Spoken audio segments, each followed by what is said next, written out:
We are live. I'm going to review the Dark Side of the Ring on Tammy Sytch and Chris Candido, aka Skip and Sonny. I have to admit, when I first became aware of Sonny, when the Body Donnas debuted, I didn't think much of her until WWE came to Hull, Quebec. It was during a time that they weren't popular. They stopped going to Ottawa, where the bigger arena is, and then went to the 3,500, 4,000 seat arena for junior hockey in Hull, Quebec. The main event was Nash against Bret Hart. And that was the first time I saw Sonny in person, and I believe I would have been in about grade 6 or 7 that time. And by the way, it wasn't even sold out, even in that small arena. And it was I don't even think WWE came to the Ottawa area at all in '94, at all, not even one time. These were the dark days of WWE. But I remember realizing how hot Sonny's ass looked in the Body Donna shorts that she wore. And this was, again, I'm in like grade 6 or 7. It was one of my first times actually like finding a wrestling manager attractive. I always liked Elizabeth, but this was something different. Skip, I mean, honestly, I'm sure he was a great wrestler. Not my type of wrestler. Small guy, very plain, can do fake holds, pretend wrestling, as I call it, well, which is pretend amateur wrestling. Doesn't necessarily mean you're a good amateur wrestler. Just means that you can pretend to put on holds in an entertaining manner. He seems like he was a really nice guy. He seems like he was a great guy. Tom Pritchard, I really like. He's one of the nicest guys I've dealt with in wrestling. But I just remember, I don't even know who they wrestled. It may have been the Smoking Guns that night. But I remember Sonny from that night. And then I became a fan of hers. And I remember after that, eventually wearing the Raw shirt with the Sonny pool cue in between her breasts. And I think I was in grade 8 for that. And like everyone was still making fun of me. Wrestling was still not popular. And I remember being made fun of for wearing a wrestling shirt to school, but more so than any other shirt. But it's because it got people's attention. But it's funny because a couple of years later, everyone was wearing the Austin and NWO shirts. Anyways, the dark side of the ring starts saying that Skip has always wanted to be a wrestler. He's been wrestling since he was a teenager, doing his own shows in his backyard, pretending to go for sleepovers with his friend, and they'd actually go and wrestle in other places. Chris had the Sonny shirt. I recently sold it to a fan since I haven't worn it since grade 8 or 9. But yeah, so Skip was always a wrestling fan. Eventually, I guess Sonny must have been a fan too, because she watched him wrestle or something when he was young, and they ended up talking to each other. Chris Candido's mom is in this, as well as his brother Tom Pritchard, who's doing a podcast on the Dark Side of the Ring this episode 2 at 9. Lance Storm, who was good friends with him. Jim Cornette, who's pretty much on almost every single Dark Side of the Ring. That's one of the reasons why he's known. He's one of the main characters, along with Chris Jericho. It seems to be on just about every single one.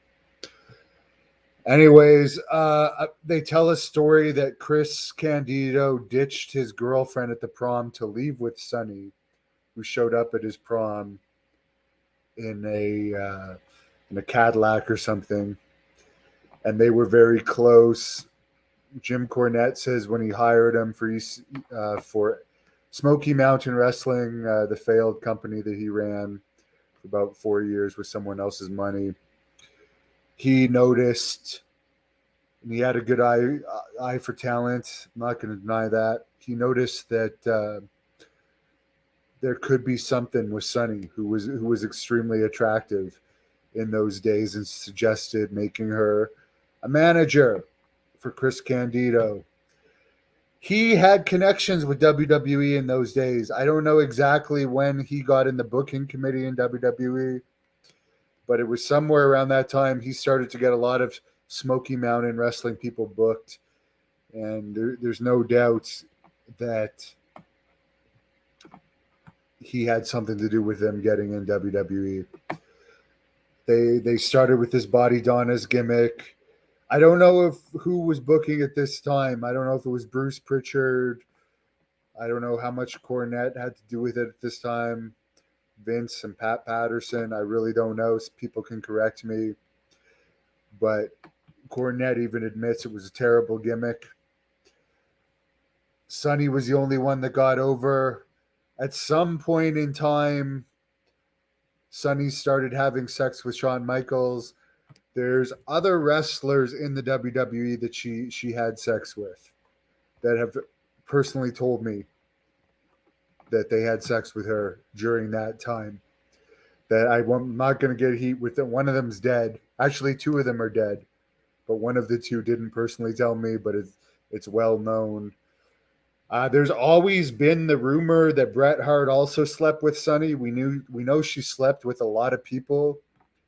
We know Bret Hart cheated on his wife constantly. If you read Bret Hart's book, he talks about constantly cheating on his wife, and he got really mad. The whole reason why the Bret Hart Shawn Michaels backstage altercation happened was because Shawn Michaels said Bret Hart was having sunny days. Now, why would he get so mad and they actually have a fight if that wasn't true? I mean, could a lot of their heat be because they both had sex with Sunny? All I can say is I don't believe Sunny's word for anything, and she might not want to reveal if she had sex with Bret Hart or not. Bret Hart admits to having sex with a lot of people in his book. He does not admit having sex with Sunny. Is it because Shawn Michaels called him out on it, or is it because he had sex with tons of other people, but for whatever reason didn't have sex with Sunny? I don't know. They mentioned in this that Chris Candido had a lot of heat in the back because of her relationships with top guys. They showed clips of him in a match with Shawn Michaels at one point. Sunny actually talks about a story that Shawn Michaels used to like, and this isn't in this documentary, but I've seen Sunny tell this story on a YouTube clip where Shawn, for whatever reason, according to Sunny, liked Sunny to put lipstick all messy on her lips when they had sex. It was like a turn on for him to have messy lipstick, not like clean lipstick. And apparently they went on a trip together, and they were an item. Click in the link in the description if you want to hear stories about Sunny and Shawn. And ask PCO. PCO was around during the Sunny time. He's actually told me a lot of the guys that Sunny was with. Like, he was around the Survivor Series 97 time. But again, I wasn't there. Anyways, eventually Sable comes in. To me, in her Sable has done well over time, and Sable was really popular. I think if Sunny had kept herself together, and they talk in this that Chris Candido started doing pills and stuff, and Sunny was partying a lot. I think if Sunny had kept herself together more and been more professional, she was only like 24, 25, 26 around this time. I admit it's like she was young. You can't blame her for some of this behavior. Becoming such a huge star, she was like the first diva that was actually promoted in a sexy way by WWE. Sable seemed to be the second. There was legitimate heat between those two. And definitely there seems to have been some with Terry Reynolds too, who I've also interviewed, by the way. But again, Terry would have been in competition with Sonny, so there's always going to be competitive nature with wrestlers, male or female. Anyways, eventually Sable becomes crazy popular. Sonny ends up going to ECW with Chris Candido, where they show clips of her where she appeared to be drunk in ECW. All There's so many stories of a lot of wrestlers drinking and doing drugs in ECW. Maybe it showed more than her at some with her at sometimes more than others. I don't know. By the way, according to the Sandman, in an interview that a clip that I posted on this channel, Sabu also had sex with Sonny, according to the Sandman. Sandman says he didn't. As far as that ECW thing, Jim Cornette, who also has always been jealous of Paul Heyman. He likes to diss people that he was jealous of. Although I'm not saying Paul Heyman's a saint at all. He definitely is not. He ended up better than anyone from ECW, other than maybe. Actually, I think Paul Heyman ended up better than Steve Austin in the end, because Paul Heyman's been making a crap load of money for many, many years, and he didn't get a broken neck. So financially, I think maybe Steve Austin and Paul Heyman made the most from WWE since ECW. Paul Heyman's had a job almost the whole time with WWE as creative and on screen. He debuted with Brock Lesnar in 2002. So he may have even made more or close to it than Steve Austin. I don't know. If you think about like the amount of years in a row Paul's been where Austin is sporadic, but he makes a huge amount of money when he comes back. Anyways, I guess Paul Heyman made Sonny or asked Sonny to do some video where she exposes her alcoholism. They totally skipped over the WCW time with Chris and Sonny, which I don't know. I think that was after ECW, and I know they have time constraints. I remember that Sonny had gained a lot of weight during the WCW period. That's all I remember about their WCW run. You guys can enlighten me if you guys remember anything about Sonny and Chris Candido in WCW. They talk about going to Puerto Rico and wrestling in crappy arenas and have fans throwing piss and batteries at them. And I've heard Sonny in interviews say there was pay issues when she was in Puerto Rico too. And yeah, the Puerto Rico arenas, there's a lot of them that do not have air conditioning or running water. Or I think I've told this story before. I'll tell it again. This was in like literally crappy arena, no pun intended here. And like they had built like this tent all around the one bathroom in the arena for the wrestlers' dressing room. And I remember the night before I had drank some bad water, and I had horrible diarrhea one night when I was in Puerto Rico. And literally there's only one toilet for all of the wrestlers, and it's connected to this tent, this small tent that's like 15 by 15 in front of this bathroom where there's one toilet and a sink. I had to go so bad, I ran under the stands and just went underneath the stands. But I'm just telling you, that's the kind of conditions. I agree with them on that. And I remember coming in once, and there's like a dead bird, literally a dead bird in the middle of this dressing room in Puerto Rico with no air conditioning. And the smell in that dressing room was horrible. I don't know how long the bird had been there. It had been at least a couple of days. So I agree with them on that. They also talk about how Chris had a pain pill addiction by this time. And I also know I've never been a pain pill person, so thank God I never had this issue.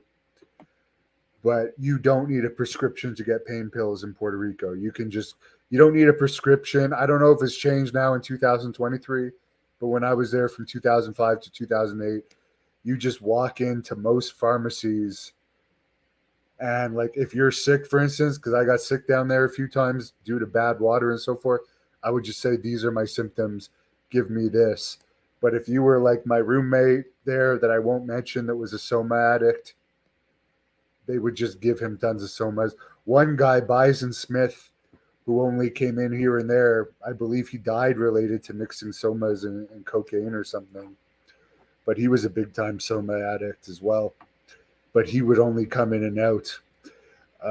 And they would get what's called they'd get so fucked up on these Somas, they would just get Soma shakes, which were they're just like standing there like zombies, shaking around, and then when you go to sleep, you can sleep for like an extremely long period of time.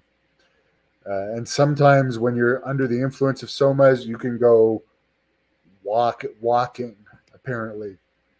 Because I remember the one roommate, I'm not going to name his name, but I found him a few times when my girlfriend had dropped me back, aimlessly walking out of it on the grounds of the apartment compound we lived in. So they are dangerous. And apparently Chris was addicted to those. At some point in time, Chris went to TNA. This may have been a period where he was or wasn't with Sonny. It's not clear. Things were going good for him in TNA. Apparently he breaks his ankle randomly in a match. Has to have ankle surgery. Then instead of just recuperating it, he flies with this broken ankle. I guess maybe because he needed money. Who knows if he was on a per appearance deal with TNA or what his deal was. But he ended up getting a blood clot from this ankle injury that led to his death. So according to what Jim Cornette said in this documentary, he died from flying too soon after surgery and getting a blood clot. You see Cornette cry in this. You see Lance Storm cry in this. You see Tom Pritchard cry in this. He seemed like a really great guy. It's a sad story. And it's sad to see Sonny, who went from being so hot, so incredibly hot, to being like the definition of the ugliest person on earth. If you see her in her latest arrests video, like she just looks like a out of shape hag in the latest arrest video. And it's sad. And I have to say, I'll just say this for the record because it's the Dark Side of the Ring one. We did use Sonny 2 times in Great North Wrestling, as she was sober during this time. She was having sex with a guy from TNA during this time, and no, it wasn't Alex Silva, who she also had sex with. It was somebody else. But I remember her trying to get me to book this guy on the same card so she could have sex with him on the tour. I don't know if this was in 2008. I don't know if it was before or after Chris died. Can't remember. I do remember she was very demanding. And I remember this was before a cell phone, and I've told this story. I'm just telling it again for the Dark Side review. I remember driving her from Ottawa to Montreal, and at the hotel in Montreal, it was before you could get on the internet, like on your cell phone. So you had to use the hotel internet, the computers in the business office. And I remember she made me kick somebody. There was only 2 computers, and she made me kick somebody off the one computer. And at this point, I've been driving with her for 2.5 hours in Montreal traffic. So yes, I have to admit, I just did what she said, because I was I just wanted her to shut up. I was so annoyed with her by that point. And then I remember after the Montreal show the next day, Brutus was with us too. We had to drive to Toronto. I had to drop them off in Toronto to another promoter, and I just remember that was not a fun ride. And I remember she was out of shape by this point, not by far what she is now. She was still decent, but not. She was basically looking like she did in her porn years, which was not great. And no, I have not seen her porn. I do not want to see her porn. Um, but yeah, good. Best of luck to her in her life. She's in a lot of trouble. She's facing huge jail time for vehicular manslaughter. Time and time and time again, she drove without a license. I think her and Scott Hall hold the WWE's rehab records for paying for people to go through rehab. So I don't know. I don't want to say she's hopeless. But she does. Their whole story is sad. Their whole story is sad. Chris says Courtney debuted in WWE in '93, so he may have been booking some then. I know he was booking Smoky Mountain people into WWE at that time. You had Tracy Smothers, you had Tom Pritchard, Chris Candido, Sonny, you had the TL Hopper guy. I don't know if Alex Porto was from his crew or not. Supposedly, Chris Jericho says in his book he tried to get Jericho in at that time too, but Jericho didn't want to be a lower card guy, and that was the role. Whether he had say in their gimmicks at that time, I don't know. Someone says she only had sex with Sean and this other guy that I've also heard. And again, she still has to see Brett at conventions and stuff. And if Brett got so mad at being accused of that he got in a fight over it, is she going to admit something and cause huge heat with Brett? I don't know. I just find it funny and strange that Sonny in like 96, 97 being like the definition of perfection for like a hot girl, and Brett being the ladies' man that he was, and Sonny known for being promiscuous and Brett known for being promiscuous. I find it interesting if they didn't have sex since they were such good friends, but I wasn't there. Sonny's WCW was a drug feud deal. I don't know how much they made in WCW or if they were released or just not used much, but I remember her coming out once in a dress, and the internet was still fairly young at this point. It hadn't really been revealed how much she had gained weight, and I think it may have been on the Thunder. She just looked so big at that time, and I remember thinking to myself, "Oh my God, what happened to her?" I believe she was managing Candido in that match. The Sonny story is not over yet. No, it's not. Candido broke his arm in WCW. Well, there you go. By the way, supposedly Sonny was sent to Turkey by TNA after Chris Candido died, after he got on a plane and got blood clots, according to Jim Cornette, to do an appearance for them. Their life is over. Well, you know what? The one thing about Sonny is there's always going to be old fans that are rich that will want to take care of her in some way, that will remember her from those days and be huge marks. So if she could, I don't think she's going to get off this from what I've heard, but if her time isn't till her death, she could still make a comeback. I would never count anyone out, and I really, Tom Pritchard said in this he doesn't want her out because he doesn't want her drunk driving again. And he said this before he killed someone, I believe. It was either him or Al Snow in an interview with me. I don't know. I don't recall if it's Tom Pritchard or Al Snow, but they said they hope she stays locked up so she doesn't kill somebody because she keeps drunk driving. So, I mean, 1, DUI is one thing. 2, you're pushing it. 3, you got a serious problem. 6 or 7, you don't give a F about anybody. You're risking people's lives. Buff Bagwell's another one that has multiple. He was lucky. Why did he fly back home so soon? I have no idea. That's a good question for Sonny. Poor Chris. You know what? Honestly, though, I'll say this about Chris. He was WWE Tag Team Champions.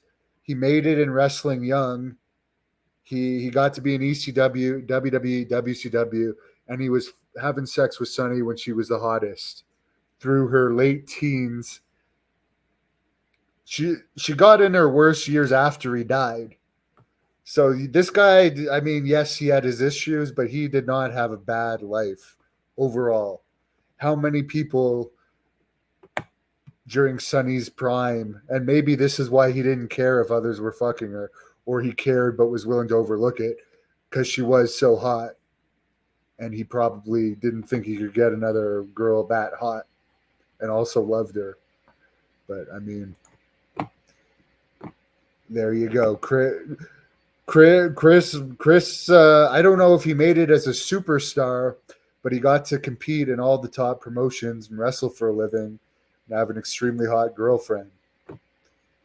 Mike, yes, Greg Valentine interview coming up, as well as the Gobbledygooker. Someone says Sunny from 95 to 99 was the hottest, and I mean, maybe Chris was sharing her. You know what? The other thing is, and they didn't address this, some people don't care if other people have sex with their girlfriends. Some people don't care. Some people actually get turned on by it, especially if it's an attractive man like a Shawn Michaels and a top star. It's like, okay, well, the top star of the company and he's attractive is having sex with my wife. I mean, Bubba the Love Sponge let Hogan do it. Some people don't care that much. Others get turned on by slutty women. They're like, I've heard rock stars say it online that they like sluts. So it's also a fetish. I never met him. I don't know this, but obviously he didn't care that much, and he definitely loved her a lot. And yes, maybe it contributed to his abuse of pills. I don't know, but there's also the side that you can think about that this went on for a long time. He allowed it to happen. It didn't seem like he ever confronted anyone over it. Maybe he didn't care. Maybe as long as he got it, whether it was shared or not, that's all he cared about. That's something worth thinking about. If you find old school, I never want to watch her porn. I couldn't sit through the one of China getting gangbanged because I felt so terrible for China. The Hogan one, I saw the first part of it. I don't know if it actually showed the sex or not, but the whole awkwardness of Bubba being in the room and being like, okay, I'll leave you guys to it. I was entertained by that, I have to say. The Paige one where she's backstage at an event banging somebody, I saw. The Paige one where she's double teamed, I saw the part where they showed the NXT title on the floor. That's about all. And I've seen the leaked Charlotte Flair pictures, which was by accident. I'm sorry that she got those leaked, and I'm not. She's not my type either, but I stumble upon them. I'll admit when I stumble upon stuff. Sunny, as I said, in her prime, I would have watched one of hers, but not this far past her prime. Very sad indeed, Mike. She had a great butt in her prime. I don't know. I don't know if she got implants at one point or not, but I remember in person, I couldn't tell if they were just like a heavy person's style of boobs or what, but they didn't look very good in person by the time I met her. Spooky, I really don't know. I don't know what the legal system is in the US. I know in Canada it's really strict. In Canada, I don't even think she would have been out of jail to commit that alleged vehicular manslaughter. Did Vince get a crack at it? Who the hell knows? Bubba loves to cuck, apparently. Who doesn't like sluts? I mean, I believe Laddie Poffo said it. I mean, there's something about sex with the stranger. Even if you know they're a slut, if you don't know anything about it. And I mean, again, the other thing is maybe he just didn't want to hear about what she was doing. Maybe that's it. I know my ex-wife never cheated on me, but I told her specifically, if you did, don't ever tell me. And she would have told me if she did. I know she never did. But like for me, if it was like a one or two thing and I never found out about it and it was always a good person, in the end it wouldn't bother me. So maybe he was like that, where he was just hoping that he would just ignore it and not find out about it. And it would all be like never confirmed and he could just brush it off. But who knows? Who knows? But I'm that type, is like, if I don't know about it, I don't care. But if I know about it, I would not have been able to pull what Chris did. I would have gone nuts. I would have gone nuts. I would have taken out Shawn Michaels 100%. 100%. He would have been a dead man, and I wouldn't have allowed myself to be the laughing stock of the dressing room. But it sounds like he was just a really good guy and didn't want it to affect his job. I really don't know. The dressing room wasn't nice to him overall, no. And I don't know how much his friends stuck up for him. I don't know. You know what? Honestly, if someone was doing that to my friend, again, though, if you're under a WWE contract, you don't want to screw up your job. But, like, I had a friend like this where someone was cheating on him years ago. And she cheated on him with another person that I knew from the gym. And I just kept telling him, man, I kept getting in his head, you got to break up with this person. She's cheating on you. This is pathetic. Everybody knows about it. And he eventually did. Thank God. Thank God. Anyways, guys, overall, how many people can say they banged Sunny in her prime years, held WWE Tag Team Champions, got a push in ECW, TNA, and was in WCW? Not that bad a life overall, just passed away young. Hope you enjoyed the episode. I would give it a thumbs up. Look it up if you haven't seen it yet. Thank you for watching the Hannibal TV. Please like this video if you enjoyed it and click the subscribe button to not miss any of our latest shoot interviews, match videos, or news updates.